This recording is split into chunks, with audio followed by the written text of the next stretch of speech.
Have you ever heard screams echo from a building that hasn't seen life in decades? What if I told you? Those screams don't come from the living. Welcome to Hollow Creek Hospital, once a place of healing, now a tomb of agony. Locals say if you listen closely at midnight, you'll hear them. Screams. Not just any screams, but the cries of patients who died long ago. Some say they were left to rot, others say they never really left. But what truly happened inside Hollow Creek? Only one man dared to find out, and he was never the same again. Tucked away in the forgotten woods of Elm Ridge, far from the highway and shrouded in ivy and fog, stands the crumbling shell of Hollow Creek Hospital. Its walls, once white, are now stained with rust, moss, and something darker, something red that refuses to fade. Official records state the hospital was closed in 1978 due to structural damage and budget constraints, but locals have a different version. They speak in hushed tones of patients who were never discharged, of surgical screams in the dead of night, of missing nurses whose bodies were never found. They say the hospital was cursed, built over an old burial ground, and that every soul who died within its walls is still trapped inside. It was originally constructed in 1921, a time when medicine was still crude, and experimental procedures were carried out on the vulnerable. Whispered rumors say a surgeon named Dr. Emery Black ran secret experiments in the basement, attempts to prolong life, to reanimate the dead. What he created was not life, but suffering. Enter Mason Clark, a thrill-seeking urban explorer and YouTuber who had made a name for himself exploring derelict asylums, ghost towns, and places the world tried to forget. Hollow Creek was his white whale, a legend he couldn't resist.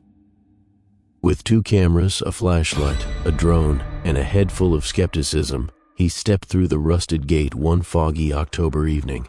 His last message to his followers was simple: "And if I scream, you'll hear it." The moment Mason crossed the threshold, something shifted.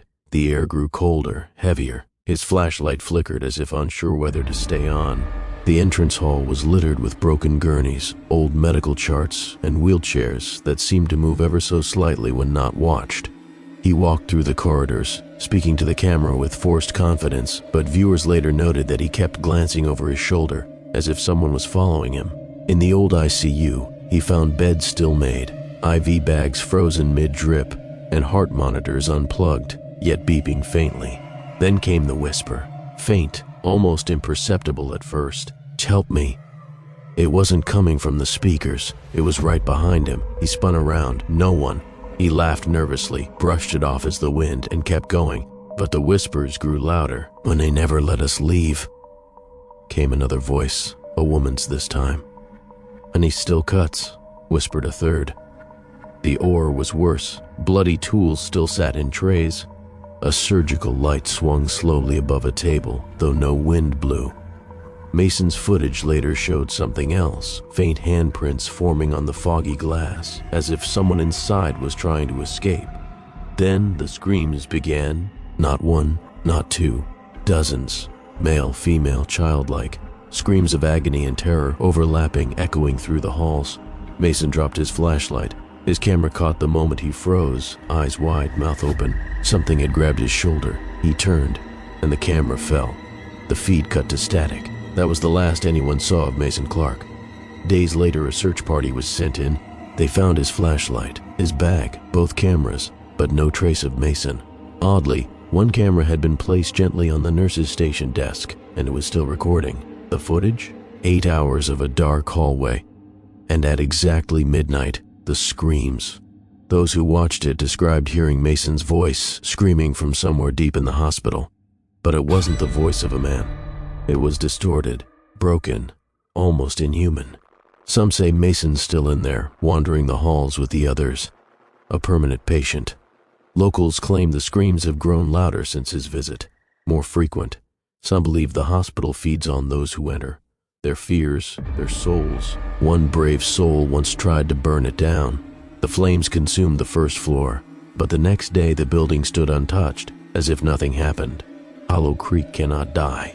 It waits, hungry and patient, behind rusted doors and shattered windows. And there's something else the town doesn't like to talk about.